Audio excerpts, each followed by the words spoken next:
नमस्कार, कैसे हैं आप सभी। आज की इस वीडियो में हम बात करेंगे ब्रेकअप और पैचअप के ऊपर। उससे पहले हम बात कर लेते हैं ब्रेकअप क्या होता है और पैचअप क्या होता है।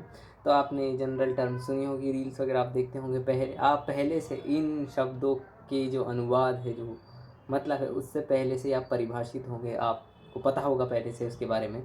ब्रेकअप का मतलब होता है कि जब आप किसी रिलेशनशिप को तोड़ते हो। मान लो दो दोस्त दोबारा एक दूसरे से नहीं मिलना चाहते, तो एक तरीके का ब्रेकअप हुआ। कि ये जो रिलेशनशिप होते हैं, जो आज आप देखते हो बाहर की जगत में, उस पर भी लागू होता है। और पैचअप का मतलब होता है जब दोनों दोस्त वापस दोस्ती कर लेते हैं, उसको हम पैचअप बोलते हैं। बचपन में काफ़ी बहुत ब्रेकअप भी होगा, पैचअप भी होगा, लेकिन आज के टाइम पे ये बहुत ज़्यादा कॉमन है, आजकल देखने को मिलता है सोसाइटी में। अब इस पे बात कर लेते हैं कि वास्तविकता क्या है। अगर आप मुझसे पूछो तो वास्तविकता तो बहुत विपरीत है। जैसे मैं मेरी व्यक्तिगत अगर बात करूँ, तो मेरे साथ ऐसा कुछ एक्सपीरियंस नहीं रहा। बहुत सारे, देखो, अलग अलग स्तर पे अलग अलग बदलाव होते हैं। जब आप बचपन में स्कूल में थे तो कई सारे आपके दोस्त हुआ करते थे, आप साथ में खेला करते थे, साथ में स्टडी करते थे, खूब आनंदित थे, खुश थे, प्रसन्न थे। आपने जैसे ही 10th क्लास पास करी, जैसे ही आपकी स्कूल चेंज हुई, तो फिर आपके दोस्त बदले, फिर आपको नए दोस्त मिले, फिर नए दोस्त बने। तो इस तरीके से ये कंटिन्यूस प्रोसेस है। हर स्तर पे जैसे जैसे सिचुएशन होती है वैसे वैसे बदलती जाती है। फिर आपने 11th 12th करी होगी, तो फिर उसके बाद में जब आप कॉलेज में गए तो ऑटोमेटिकली जो स्कूल के फ्रेंड से आपका कॉन्टैक्ट था वो छूट गया। अब वो आपके साथ में उतना कॉन्टैक्ट नहीं है। अगर होते भी है तो मुश्किल से एक दो होते हैं, कोई ज़्यादा नहीं होते। जो भी आपके आस पड़ोस में रहते हैं वही होंगे।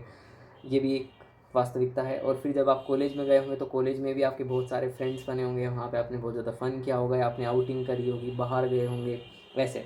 और जब जैसे ही आपने कॉलेज पास आउट किया तो उसके बाद में वो कॉलेज के फ्रेंड छूट गए, ठीक है।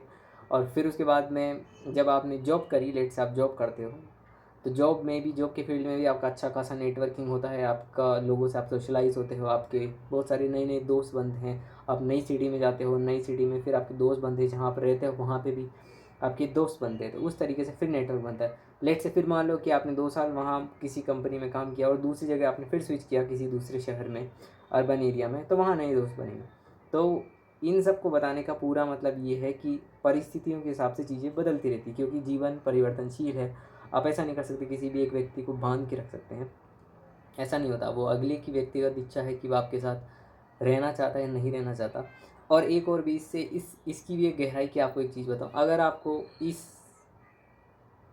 ब्रह्मांड का रचयिता ही मिल जाए, अगर आपको पूरा अस्तित्व ही आपके साथ में, जब परमात्मा ही आपके भीतर है, तो आपको किसी के साथ की क्या ज़रूरत है।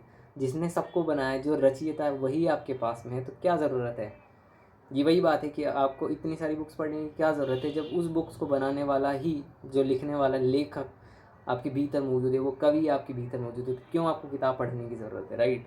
उसी तरीके से परमात्मा आप सभी के भीतर विराजमान है। मेरे भीतर जो परमात्मा है, आपके भीतर जो परमात्मा, एक ही है। बस उसको जानने की ज़रूरत है कि वो आपके साथ भीतर मौजूद है। जब ये भाव होगा तब आपको एक रियलाइज़ होगा कि आप पर्सन आते हैं चले जाते हैं, आते हैं चले जाते हैं, लेकिन परमात्मा आपके साथ में है। वो आपके साथ में 24 घंटे हो। परमात्मा तो इतना भोले हैं, इतने मतलब इतनी निशब्द स्थिति में है कि वो तो आपसे कुछ कहते भी नहीं। वो ये भी नहीं बोलते कि आप अपनी दोस्ती को साबित करो। आपका परमात्मा के साथ कैसा संबंध हो सकता है, वो अलग अलग होता है। हो सकता है कि आप उसको उनको गुरु मानते हो और आप शिष्य मानते हो, या आप उनको परम मित्र मानते हो, तो वो भी हो सकता है। तो उसमें भी ऐसे कुछ है नहीं। तो वो सबका व्यक्तिगत होता है, निजी अनुभव कि वो कैसे परमात्मा को देखते हैं, तो सबका अलग अलग होता है। तो मेरे हिसाब से अगर आप मुझसे पूछोगे व्यक्तिगत जीवन में, तो जब अस्तित्व ही आपके साथ में है तो डरने की क्या बात है। और वैसे भी लोग आते हैं चले जाते हैं, आते हैं चले जाते हैं। और एक और चीज़ है कि आज के टाइम पे बहुत सारे लोग अनकॉन्शियस है, तो वो तो मौजूद है नहीं। सब कुछ मन से होता है। तो मन और चित्त का एक स्वभाव होता है कि संपूर्ण न होना मन का स्वभाव है। आज एक मन अगर आज किसी एक व्यक्ति के साथ संलग्न हो रखा है, उसके साथ जुड़ा है, तो आने वाले टाइम पे उसको छोड़ भी देगा। ये वही है कि हम एक आदत को छोड़ते हैं, दूसरी को पकड़ते हैं, दूसरी को छोड़ के तीसरी करने लगे। बस वही चीज़ है। मन में हमेशा कॉन्स्टेंटली परिवर्तन होता रहता है। वो कभी भी किसी के साथ लॉयल नहीं हो सकता, निष्ठावान नहीं हो सकता। ये मुश्किल है। और जब तक व्यक्ति खुद को जान नहीं ले, ये पॉसिबल नहीं। और जानोगे कैसे, उसके लिए आपको ध्यान में आना पड़ेगा। वो ही एकमात्र तरीका है। और हाँ, अभी एक और मैं आपको इसके एडिशनल में एक चीज़ बताता हूँ। अभी कुछ दिनों में कुछ एक और अनुभव मुझे हुआ है कि अगर आप एक्सरसाइज करते हो तो वो ज़रूरी है आपकी बॉडी के लिए, वो आपकी बॉडी को एकदम फिट रखती है। तो योगासन इज़ वेरी वेरी एसेंशियल, आप उसको इग्नोर नहीं कर सकते।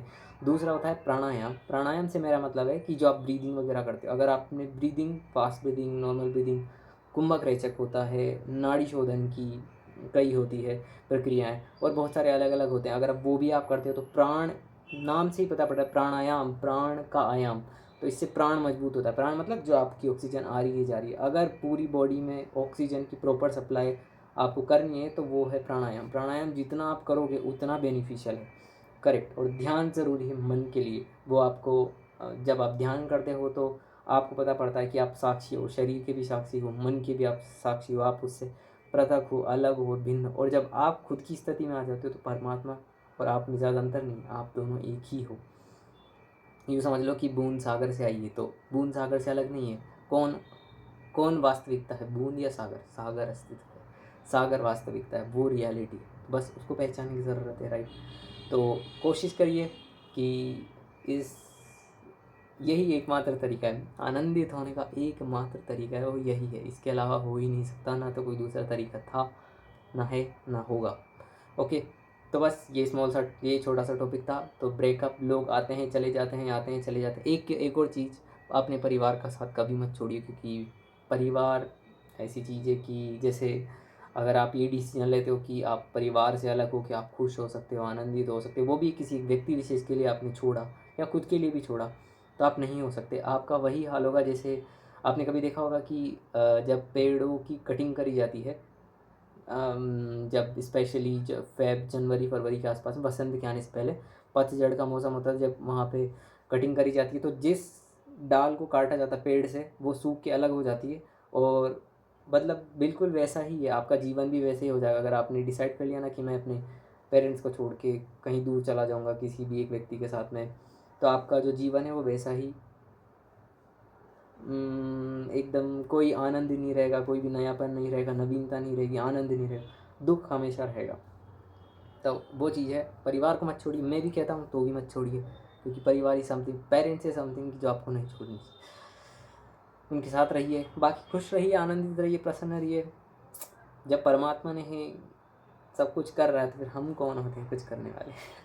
ओके, अब मिलते हैं नेक्स्ट वीडियो में नई थीम के साथ। और ये वीडियो मैं शूट कर रहा हूँ शनिवार को, तो अभी एडिटिंग में थोड़ा टाइम लगेगा उसको करने के बाद में। और अभी जस्ट मैं 2 वीडियो और शूट की हैं तो उनको भी एडिट करना है, और फिर इसका थंबनेल बनाना वगैरह वगैरह, वो सब है, मैं वीडियो अपलोड कर रहा हूँ। आई एम ट्राइंग कि सप्ताह में 1 वीडियो तो एटलीस्ट मैं अपलोड करूँ, आई एम डूइंग, मतलब मैं कर रहा हूँ, उसमें कोई घबराने की ज़रूरत नहीं है। ओके, बाकी यही मेरी मनोकामना है कि आप लोग स्वस्थ रहिए, आनंदित रहिए, खुश रहिए, प्रसन्न रहिए, अपने परिवार के साथ आगे बढ़िए, आपके जीवन में धन और समय बहुतायत में हो, प्रचुर मात्रा में हो, आप सभी खुश रहिए। ओके, बाय, टेक केयर, मिलते हैं।